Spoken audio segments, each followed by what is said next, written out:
পৰমেশ্বৰ কৃষ্ণ নাম ধ্যান কৰিব, সাধনা কৰিব। তেওঁৰ সাধনা অতি মধুৰ।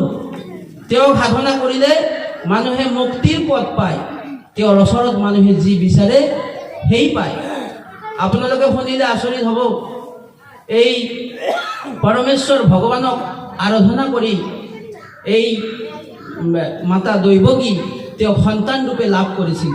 এই মাতা দৈৱকীৰ পূৰ্ব জন্ম আছিল এজন ৰাণী হৈ। মই ঘটনাখিনি কওঁ আপোনালোকক। পৰমেশ্বৰ ভগৱান কৃষ্ণ যেতিয়া দৈৱকীৰ কলাত যেতিয়া জন্ম পালে, তেতিয়া পৰমেশ্বৰ ভগৱানক হাতত লৈ দৈৱকী মা বিলাপ কৰিবলৈ ধৰিলে, হে বাছা বাছা মোৰ, তই জন্ম পালি, এইবাৰো মোৰ গৰ্ভত ভগৱানৰ জন্ম নহ'ল, মাৰি পেলাব তোক সেই পাখণ্ড কংসই তোকো মাৰি পেলাব। তেতিয়া ভগৱান পৰমেশ্বৰ কৃষ্ণ চতুৰ্ভুজ ৰূপ লৈ মাকক ক'লে যে মা, মই আহি গৈছোঁ, তোমাৰ আৰু চিন্তা নাই। তুমি কি মোৰ এই জনমৰ মা? তোমাৰ আগতে মই তোমাৰ গৰ্ভত মই আৰু 2 বাৰ মনুষ্য ৰূপ মই জন্ম লৈছিলোঁ।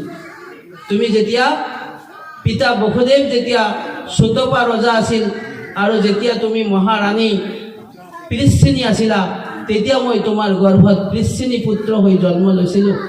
তাৰপিছত মই বামুণ অৱতাৰ হৈ জন্ম ল'লোঁ আৰু এইবাৰ লৈ 3 বাৰ তোমাৰ গৰ্ভত মই জন্ম ল'লোঁ। তুমি আৰু এই পৃথিৱীত কষ্ট কৰি আহিব নালাগে। তে চাওক, এই কৃষ্ণ সাধনা য'ত ৰজা সুতপা ৰাজভোগ ত্যাগ কৰি তেওঁ সাধনা কৰিছিল ভগৱান কৃষ্ণক। আৰু সেই সাধনাৰ ফলত কি হ'ল, পৰমেশ্বৰ ভগৱানক তেওঁ পুত্ৰৰূপে লাভ কৰিবলৈ পালে। পৰমেশ্বৰ ভগৱান কৃষ্ণ কৃপাৰ সাগৰ। তেওঁ সৰু। পৰমেশ্বৰ ভগৱান কৃষ্ণ যেতিয়া মনুষ্য ৰূপ ধাৰণ কৰি আহিছিল, তেওঁ তেতিয়া সৰু, ঘৰত খেলি ফুৰি আছে। এগৰাকী মা পাচিত কৰি ফল বিক্ৰী কৰিবলৈ গ'ল। যমুনা পাৰ হৈ গোকুলত সোমাই পৰিল। গোকুল গাঁৱত গোকুলত সোমাই যায় মাতি আছে সকলোকে, ফল ল'ব নেকি? কোনোবাই ফল ল'ব? মিঠা ফল আনিছোঁ। ভগৱান কৃষ্ণৰ কাণত পৰিল মিঠা ফল। ভগৱান কৃষ্ণ মিঠা আৰু হেৰি খাই ভাল পায়তো, ফল, দৈ, মাখন খাই ভাল পায়। আমি বাৰু মাছ মাংস খাই ভাল পাওঁ, সেইটো বেলেগ কথা। কিন্তু ভগৱান কিন্তু এই মিঠা ফল, দৈ, মাখন এইবোৰ বস্তু খাই ভাল পাইছিল। তেওঁ ভগৱানৰ লোভ লাগি কি কৰিলে? দৌৰি গুচি গ'ল। কিন্তু দৌৰি গ'লে কি হ'ব? ফল বিক্ৰী কৰিবৰ কাৰণে আহিছে, তেওঁক কিবা এটা দিলেহে আমাক দিব না, আমাক এনাই দি দিব? এনাইতো নিদিয়ে নহয়। তেওঁ ভগৱান কি কৰিলে? আকৌ ঘূৰি গ'ল ঘৰত। ঘূৰি গৈ এমুঠি ধান এনেকৈ লৈ আহিলে সেই মাগৰাকীৰ ওচৰত। আনতে হাতৰ ভাগেৰে খলকি পৰিল মাটিত। পৰাৰ পিছত 4-5টামান ধান হাতত বজি থাকিল। বজি থকাৰ পিছত মাগৰাকীক ক'লে, এই লোৱা, মোক ফল খাবলৈ দিয়া। ভগৱান কৃষ্ণৰ এনেকুৱা ৰূপ, সেই ৰূপ দেখা পাই মাগৰাকী মোহিত হৈ গৈ সেই পাচিৰ ঢাকনখন গুচাই দিলে। কাপোৰেদি ঢাকন আছিল, গুচাই দি ক'লে, খোৱা বাছা, তোমাৰ যিমান ইচ্ছা তুমি সিমান ফলকে খোৱা, তোমাৰ যিমান ইচ্ছা তুমি সিমানেই লোৱা।